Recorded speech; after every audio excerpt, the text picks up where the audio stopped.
California has passed the nation's first affirmative consent law, which changes the way campus officials at colleges and universities investigate sexual assault allegations. Now, similar legislation is being considered in other states. Am I able to do this? And yes or no, that's that.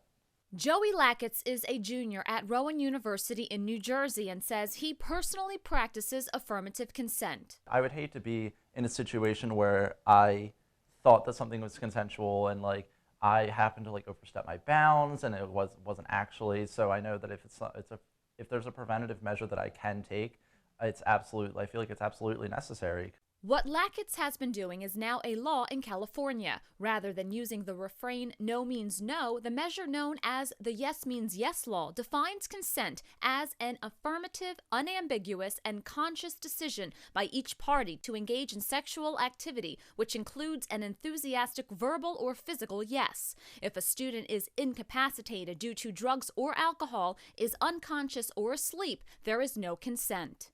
Just because a person doesn't say the word no doesn't mean that they mean yes. Recently, public universities in New York have adopted the same uniform definition of consent, and the governor wants similar legislation for private colleges. In New Jersey, state legislators have also introduced affirmative consent bills. Staff psychologist Amy Hoke is the co-chair of the Sexual Violence Prevention Committee at Rowan University. What students at orientation will often say is, so what does that mean? Do I have to have a contract? Do I have to get someone to sign the contract saying they're okay with this sexual activity?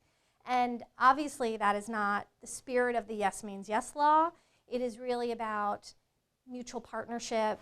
More than 800 colleges have adopted consent-based policies, but the California bill is a historic step on the state legislative level as the law hopes to cut the number of sexual assault reports on college campuses. I support us talking more as a society and as a college campus about healthy sexuality, about what good sex is, about partnerships that have open communication. According to a federal survey, 1 in 5 college women report having been sexually assaulted while in college. It's happening to our sisters and our daughters, our wives and our friends. It's called sexual assault, and it has to stop. We have to stop it. To raise awareness about the issue, the Obama administration enlisted the help of celebrities in a PSA. At Rowan University, Ann Turner Johnson, the coordinator of the Women and Gender Studies program, says she has concerns about campus enforcement. So as a professor on a college campus, I'm glad that we now have new ways to protect young men and women who are engaging in sexual activity. As a feminist, I'm somewhat concerned about some of the concepts that are inherent to this law, particularly the concept of consent and how that is going to be implemented on campus.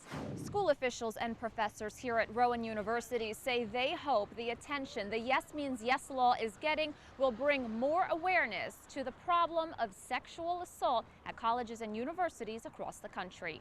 In Gloucester County, New Jersey, I'm Veronica Dudo for MeTV.